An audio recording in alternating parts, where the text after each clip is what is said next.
Hi అండి, అందరికీ నమస్తే. Welcome to Anu's kitchen. ఈరోజు ఈ వీడియోలో సింపుల్గా ఈజీగా బెండకాయ పుల్లగూర ఎలా చేసుకోవాలో చూపిస్తున్నాను. ఈ పుల్లగూర అన్నంలోకి సంగటిలోకి చాలా బాగుంటుంది. ఈ పుల్లగూర చేసుకోవడానికి 250 గ్రామ్స్ బెండకాయలు, 4 చిన్నవి టమోటాలు, 10-12 పచ్చిమిరపకాయలు తీసుకుంటున్నాను. పుల్లగూర కొద్ది కారంగా ఉంటేనే బాగుంటుంది. ఇప్పుడు బెండకాయలు వాటర్లో 2-3 సార్లు బాగా కడుక్కొని ఒక ప్లేట్లోకి వేసుకొని 30 మినిట్స్ తడి లేకుండా ఆరనివ్వాలి. ఒకవేళ టైం లేదు వెంటనే చేసుకోవాలనుకుంటే కాటన్ క్లాత్తో తడి లేకుండా తుడుచుకున్నామంటే వెంటనే చేసేసుకోవచ్చు. పచ్చిమిరపకాయలు టమోటాలు కూడా వాటర్లో 2 సార్లు బాగా కడుక్కోవాలి. బెండకాయలు ఇలా తడి లేకుండా ఆరిపోయిన తర్వాత పచ్చిమిరపకాయలు ఇలా రెండుగా తుంచుకొని టమోటాలు బెండకాయలు సన్నగా కట్ చేసుకోవాలి. ఇవన్నీ కట్ చేసి పెట్టుకున్న తర్వాత ఒక గిన్నె పెట్టుకొని కొద్దిగా ఆయిల్ వేసుకొని ఆయిల్ వేడైన తర్వాత కట్ చేసి పెట్టుకున్న బెండకాయలు వేసుకొని వేయించుకోవాలి. బెండకాయలు ఇలా 2 నిమిషాలు వేయించుకోవడం వల్ల బెండకాయలో ఉండే తడి అంతా పోయి బెండకాయ కొద్దిగా మగ్గుతుంది.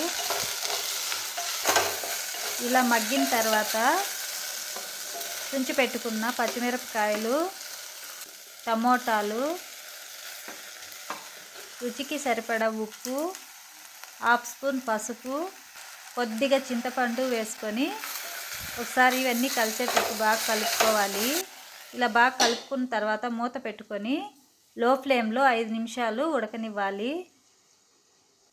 5 నిమిషాల తర్వాత మూత ఓపెన్ చేసుకొని ఒకసారి కలుపుకొని 1/2 గ్లాస్ వాటర్ వేసుకొని మళ్ళీ మూత పెట్టుకొని మీడియం ఫ్లేమ్లో 5 నిమిషాలు ఉడకనివ్వాలి. 5 నిమిషాల తర్వాత మూత ఓపెన్ చేసుకొని బెండకాయ ఇలా బాగా మగ్గిన తర్వాత స్టవ్ ఆఫ్ చేసుకొని పక్కన పెట్టుకొని పప్పు గుత్తితో ఇలా మెత్తగా మెదుపుకోవాలి.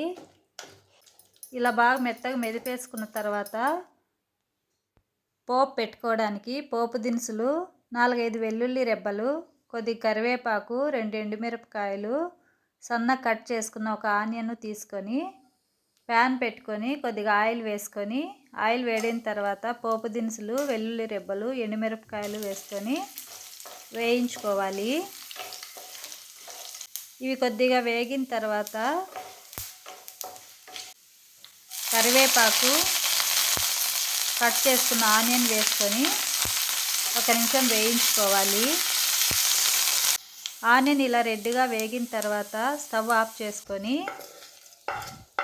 మెదిపి పెట్టుకున్న పుల్లగూరలోకి వేసుకొని అంతా బాగా కలిసేటట్టు ఒకసారి బాగా కలుపుకోవాలి. ఇలా బాగా కలుపుకున్న తర్వాత ఒక గిన్నెలోకి తీసేసుకోవాలి. అంతే అండి, బెండకాయ పుల్లగూర రెడీ అయిపోయింది.